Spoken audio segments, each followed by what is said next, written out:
A very good afternoon to you all.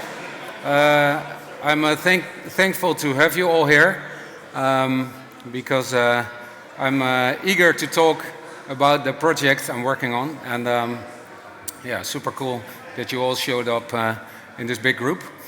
Yeah, we're welcoming you on behalf of the team of Project Copernicus, and that's the point to start of the story of today,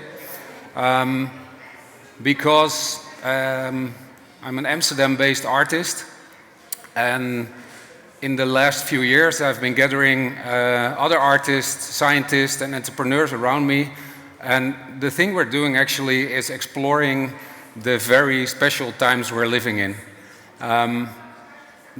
At least as we experience them, these are special times.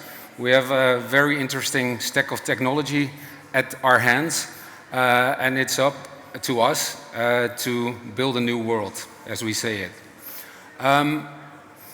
We use art for that as a very important vehicle. As we say it, how do we navigate our way into a once-in-a-500-year transition? That's also why the project is referencing to Nicholas Copernicus. He was an astronomer who completely flipped the way people were thinking on their position in the universe. And the premise of this project is that we are going to have to do the same in the next 10 to 20 years, because technology is literally going to change our human experience. Big words, I know, but I'll live up to the promise. Like said, Project Copernicus does that by exploring exponential technologies, as we say it. There's a very practical side to it. Obviously, there's a bigger story, but we also do that by literally exploring these exponential technologies. What you see over here is glass artworks. They are, as you see, glass spheres, and we use them as a vehicle to tell the story of Copernicus. We do that first by creating a technical endeavor in which we are, as you can see over here, literally putting a computer within a glass artwork. And the computer, for the technical people among us, like they contain a private key and a public key, and after the sphere is closed, as you can see here. When it's closed, the computer is in there, and it's possible for people to send art to the closed sphere, and that's what we are also doing. So, besides creating an artwork, we are also curating an art collection that is residing within the artwork. It's a bit of a mind-bending concept, but so far we're having a lot of fun doing it. Let's say it like that. Yet with these artworks, they tell a bigger story than only the visual side of the art. So that eventually led us to write an essay on what Project Copernicus is, and that also is used as a guideline to collect the art that we are looking for. So to get a bit more specific about that, like said, exponential technologies, and the three we're focusing on is blockchains, AI and the metaverse. They are literally changing the human experience. Important in doing so, it is to have these technologies embody values. And that's one of the things that's lacking so far in deploying these technologies, and we are convinced that it's necessary to have the values that we know from our old known society are also embedded in the new world we're building. So quite easy, as we all know them from the French Revolution, it's like freedom, equality and brotherhood, but there's a new extra dimension to it in bringing these to the digital world, we have reframed them, and from here on, like for us, freedom is self-sovereignty, and the way to embody that as individuals. Openness, obviously, all these systems need to be open and transparent for all the people to engage with. And togetherhood, as in we need to build and own and navigate these systems together. So they shouldn't be monopolized, but they should belong to society as a whole. And eventually, that, at least is the assumption, will make them serve as a better planet eventually. And to bring it back to the art that we're collecting, and also these are big words, but yet again, for us it's about bringing these technologies to a form of beauty, so sheer, cool, beautiful stuff, to art that is spreading truth, at least lets people think about truth, because truth obviously is a difficult concept, but truth is a very important thing in this time of abundant information, and goodness. So what is goodness when we build a new society, and how can we embody goodness in all the systems that we build?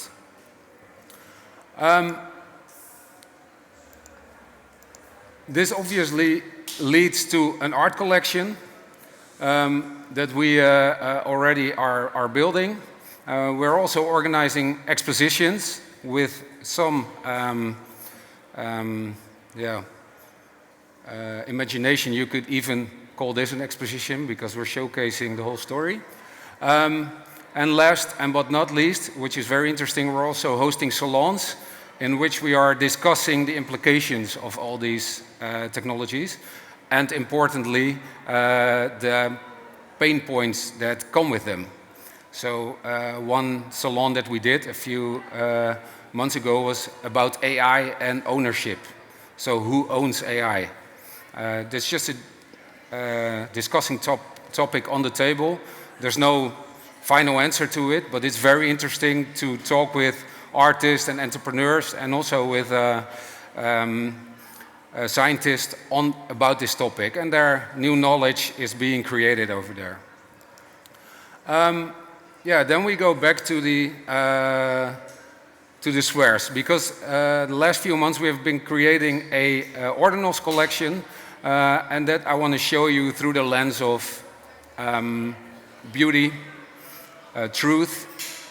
The artist that is in here, she said to me, don't use the word truth, use the word memory, but I'll come back to that later.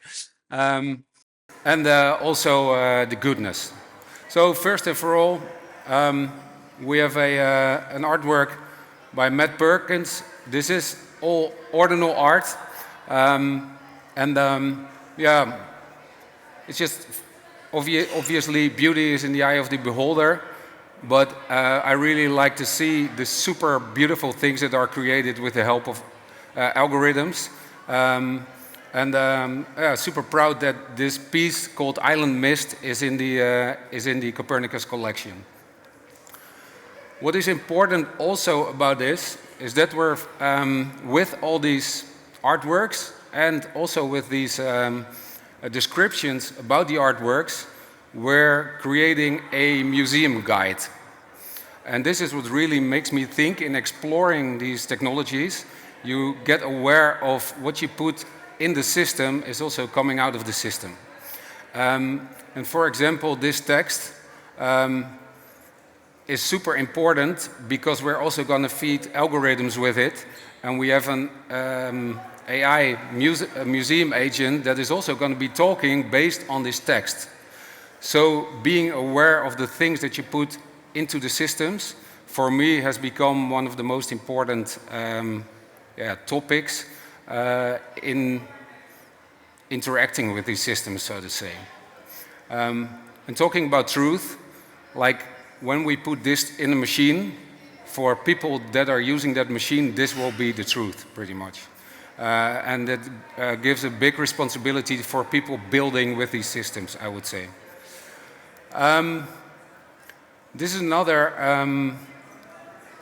work by Marine Bleuot. Do I say it right? Okay. It's called Leylot, looking at me, looking at you. Do I say it right? Yeah. And what Marine does, she wants people to think also on this subject, or of what do we put in to the systems and what comes out of it. And because of the underrepresentation of women over 40 within popular culture, she makes us think how women from this age can still be seen and have the representation they deserve within popular culture. Like said, it's all about memory and archiving, and what story do we tell about groups in society, and how are they represented. And by having, by having women gaze like this at you, she wants to make you think about it, I would say. Last but not least, another artist that's also in the room, Travis Leroy Southworth. This piece called The Revenant and Bite the Dust.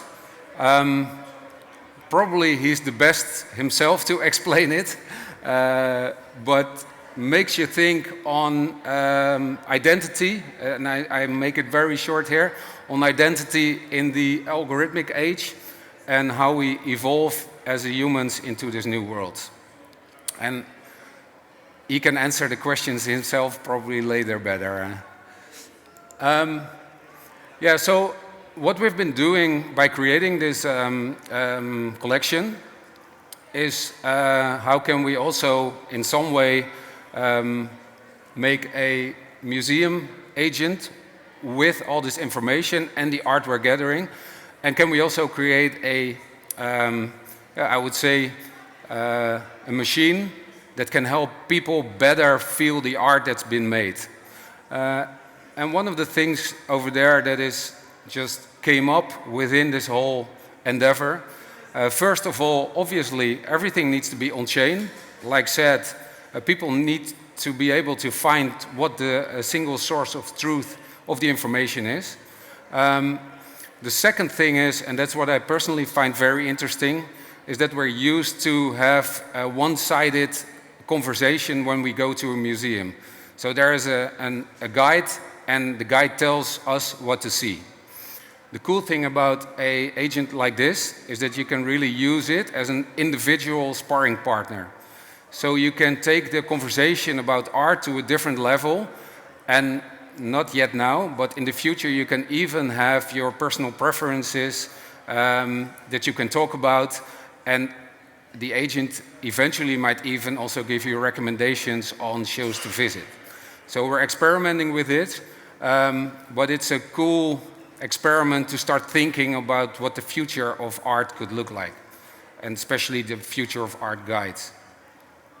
The last one is also super interesting, and that's about contextual. So in the future where we are fully self-sovereign and we use our own digital sovereignty to contact with the rest of the world, we create single truths. So everyone owns his own truth or her own truth. And from that truth, you start interacting with all kinds of machines. So it's interesting where we used to have a reality that was guided by institutions that tell us how the world looks like. We are now becoming our own institution, looking from our own individual visions to the world. And how to create a society from that is a super interesting question, which I don't have an answer on. So I'll leave you with that, I guess. It's on the construction. Like in previous talk, we tried to demo it live. The problem is it's not that good with a lot of noise, and then it starts to rant. So if you want to use it, use the QR code. And with your earplugs in, you can have a very decent conversation with the guide. And it lead you into the conversation. It's also trained so on the artworks that you saw. So if you want to have a conversation with it on that, please feel free to just try. And like said, it's under construction, so if you run into any glitch, tell me.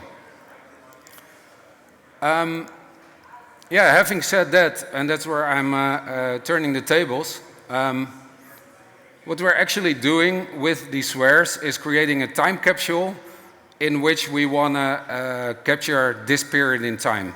Like said, we are working from the premise that we're in a once in a 500-year transition.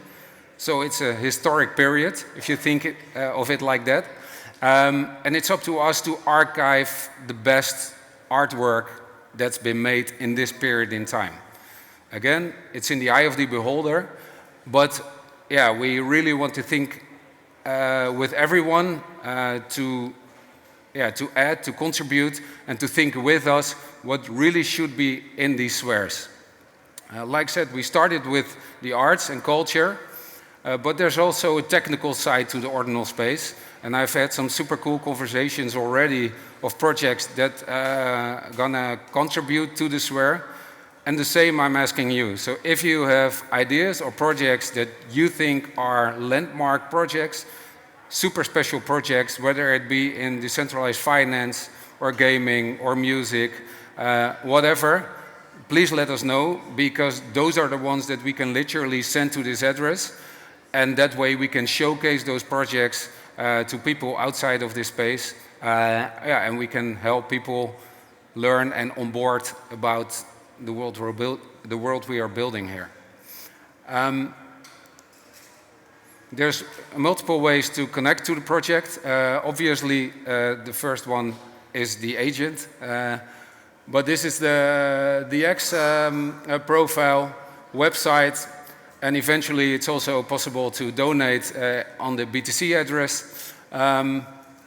Yeah, send me messages, share your ideas on what should definitely be within the spheres. And also, if you have an idea for places to exhibit them, and by exhibiting, I mean we can literally place the glassware in musea, but most and for all, we can put screens around it that showcase the art that's within the sphere. And so far we've done that a few times, and that really works, because especially for newbies, it's hard to connect to the concept of digital or virtual value. But when you put like a physical piece within the middle that represents that value, people find it easier to relate to the whole concept.